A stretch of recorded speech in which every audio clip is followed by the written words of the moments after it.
जय हिंद दोस्तों। हम लोग पिछली क्लास में वर्ण विचार के अंतर्गत वर्णों को वर्गीकरण करके उसमें स्वर और व्यंजन को देख रहे थे, जिसमें कि स्वर को कंप्लीट देख चुके थे। उसके अंतर्गत हम लोग देखने वाले हैं कि जो विशेष तथ्य है, अर्थात स्वर के अंतर्गत स्वर से संबंधित जो विशेष तथ्य हैं उस टॉपिक को देखने वाले हैं। यहाँ से भी क्वेश्चन बनता है, ठीक है। तो देखिए, हम लोग इसको देखें। सबसे पहले देखेंगे कि आ जो है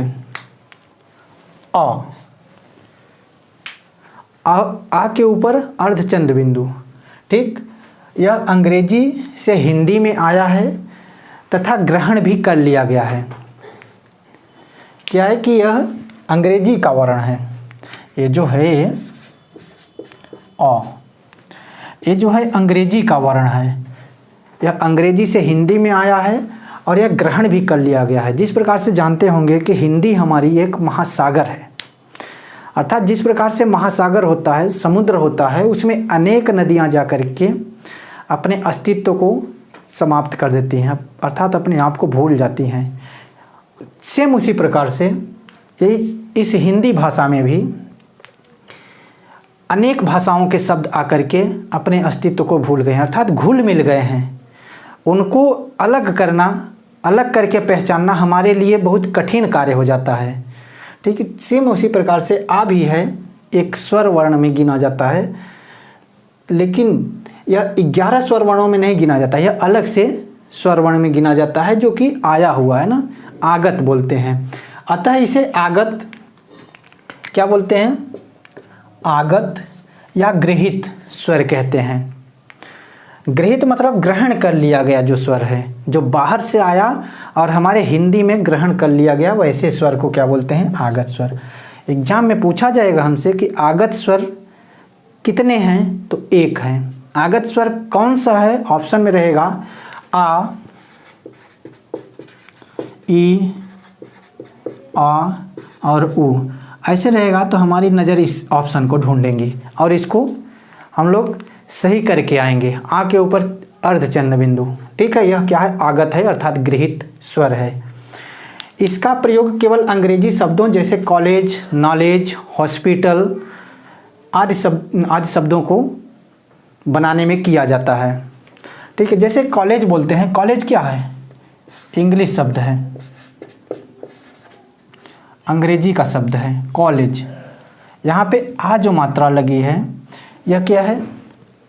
अंग्रेजी का आगत स्वर है। अंग्रेजी का आगत स्वर है, अर्धचंद्र बिंदु की मात्रा लगी हुई है। कॉलेज, नॉलेज, हॉस्पिटल ऐसे शब्दों में प्रयोग किया जाता है, अर्थात यह क्या है? आगत, ठीक।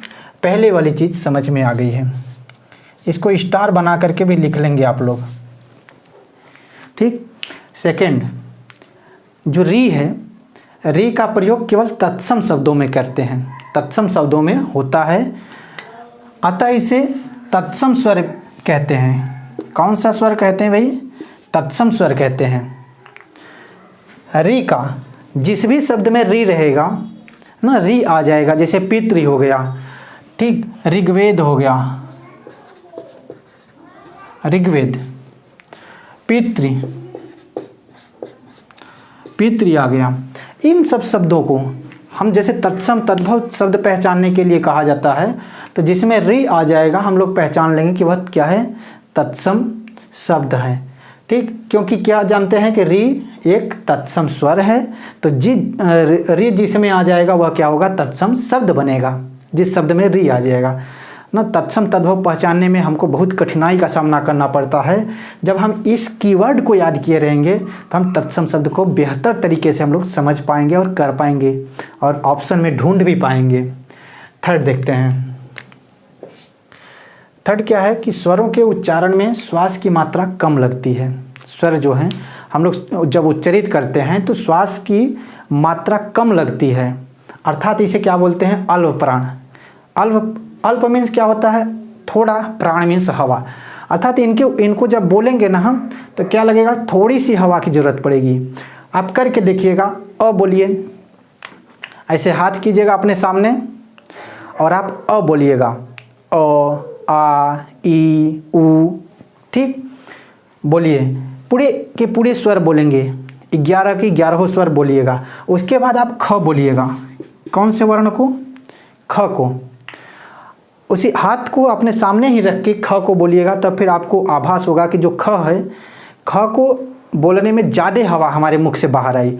अर्थात जो ख है ना, वह क्या है, महाप्राण में गिना जाता है। इसको हम लोग अगली क्लास में पढ़ेंगे, जो व्यंजन वाला पार्ट रहेगा उसमें ना।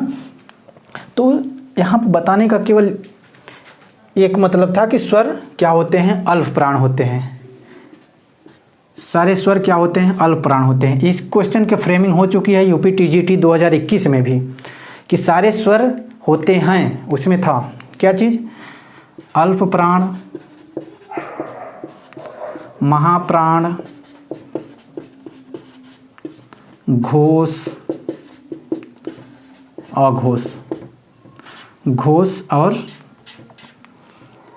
या नोटी, नन ऑफ दीज मान लीजिए, ऐसे था। तो क्या होगा, अल्प प्राण होते हैं।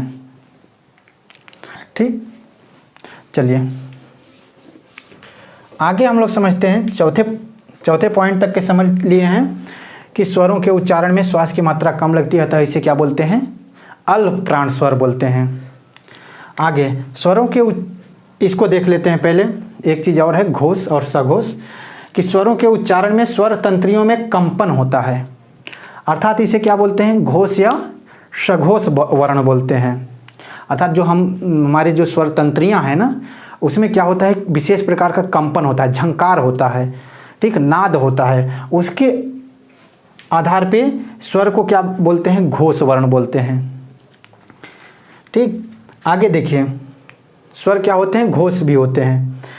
और एक ऐसा स्वर है जिसकी कोई मात्रा नहीं होती है। यूपी बीएड 2017 के एंट्रेंस एग्जाम में चीज़ पूछा गया है दोस्तों। देखिए, पूछा गया था कि कौन सा ऐसा हिंदी वर्णमाला में वर्ण है जिसका कोई मात्रा नहीं होती है। अच्छा देखिए, अगर अ को हम लिखते हैं तो इसमें अस एक क्या है, एक स्वर है ना। अगर आ को लिखें तो ये भी क्या, एक स्वर है। अब देखिए, अ से क बना दिए, क में क्या है, अ लगा हुआ है, लेकिन इसमें कोई मात्रा नहीं दिखाई दे रही है। यहीं पे मैं अगर का बना दूं, का में क्या, एक मात्रा, एक जो डंडी है ये दिखाई देने लगी, लेकिन क में कोई मात्रा दिखाई दे रही है क्या, नहीं दिखाई दे रही है। अर्थात अ एक ऐसा स्वर है जिसकी कोई एक मात्रा नहीं होती है। ये अदृश्य होता है लेकिन मात्रा होती है। ठीक, ये वाली बात समझ में आ गई।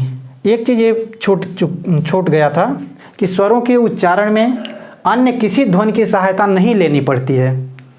हम लोग पहले ही पढ़ चुके हैं कि स्वर क्या होते हैं, स्वयं ही उच्चरित होते हैं, किसी दूसरे वर्ण पे आश्रित नहीं होते हैं। यही चीज़ पढ़े थे ना। तो क्या हुआ कि अन्य किसी ध्वनि की सहायता नहीं लेनी पड़ती है, अतः स्वर स्वयं ही उच्चरित होते हैं। ये चीज़ तो पिछली क्लास में हम लोग बढ़िया से पढ़े थे, डिस्कस किए थे इस पर। आगे देखिए, अब बचता है अयोगवाह। अयोगवाह, जैसे आपके दिमाग में ये चीज़ आ रहा होगा कि सर स्वर तो पढ़ चुके हैं, बचपन में आ और आहा को भी पढ़े थे कि ये भी स्वर में ही होता है।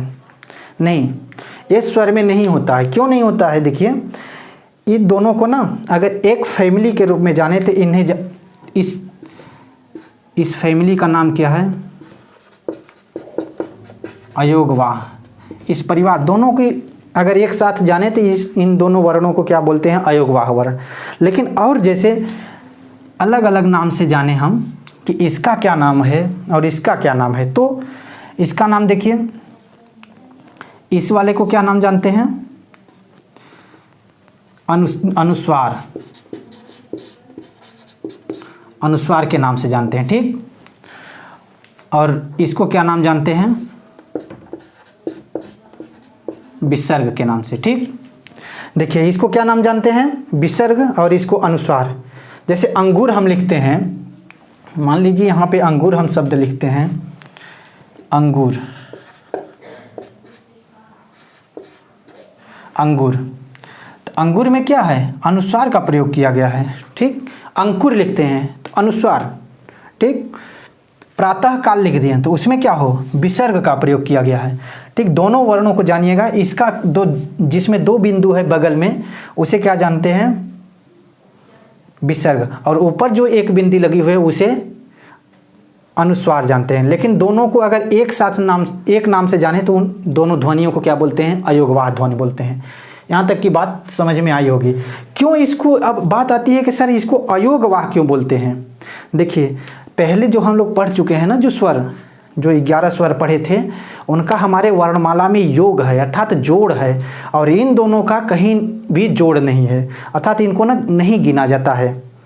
ठीक, तो देखिए, वे ध्वनियाँ जिनका शिरोरेखा या किसी वर्ण से पूर्णतः योग नहीं होता है, उन्हें अयोगवाह ध्वनियाँ कहते हैं। कैसे, देखिए, ये जो अ के ऊपर ये बिंदु है ना, बिंदु का नाम क्या है, अयोगवाह है, और अ के बाद ये जो दो बिंदु है इसका नाम क्या है, विसर्ग है। ठीक, एक बिंदु और जो दो बिंदु है इसका नाम क्या है भाई, अनुस्वार और विसर्ग है, न कि अ का। और तो हम पहले ही पढ़ चुके हैं। यहाँ तक की बात समझ में आ गई होगी मित्रों ना। ठीक, तो ये तो रहा हमारा स्वर से संबंधित विशेष तथ्य को आज हम लोग देखे हैं। चलिए, हम लोग कल अगली क्लास में देखेंगे व्यंजन वर्ण को, और उसमें भी हम लोग बांट के पढ़ेंगे कि क्या होता है स्पर्श व्यंजन, क्या होता है अंतस्थ व्यंजन, ऊष्म व्यंजन, संयुक्त व्यंजन, ठीक, द्विगुण व्यंजन, इन सब सारी चीज़ों को हम लोग बांट के अगली क्लास में पढ़ेंगे। ठीक, अब बात आती है कि सर इस किस किस एग्ज़ाम के लिए सर है, तो देखिए ये एग्ज़ाम के लिए आपके लिए हो जाएगा यूपी लेखपाल के लिए,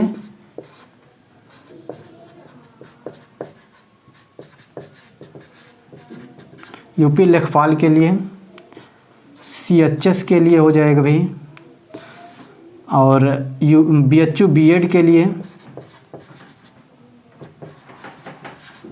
यूपी बीएड, और यूपी SSS की जो कुछ भी वैकेंसी आती है, उत्तर प्रदेश अधीनस्थ सेवा चयन आयोग से जितनी भी वैकेंसी आती है उसमें हो जाएगा। ठीक, टेट, CTET और यस टेट को टारगेट लेकर के हम लोग पढ़ रहे हैं। लेकिन मेन हाँ यही चीज़ लेखपाल को और टेट को, इसको टारगेट लेकर के हम लोग मित्रों पढ़ेंगे और पढ़ भी रहे हैं। ठीक, आशा करते हैं आपको ये सब सारी चीज़ें बेहतर ढंग से समझ में आई होगी, और आप इसे पूरी वीडियो को देखिएगा और अपने राय को कमेंट बॉक्स में ज़रूर दीजिएगा, ताकि मैं और अच्छा करने का कोशिश करूं। ठीक है, थैंक यू मित्रों, मिलते हैं अगले क्लास में, तब तक के लिए धन्यवाद।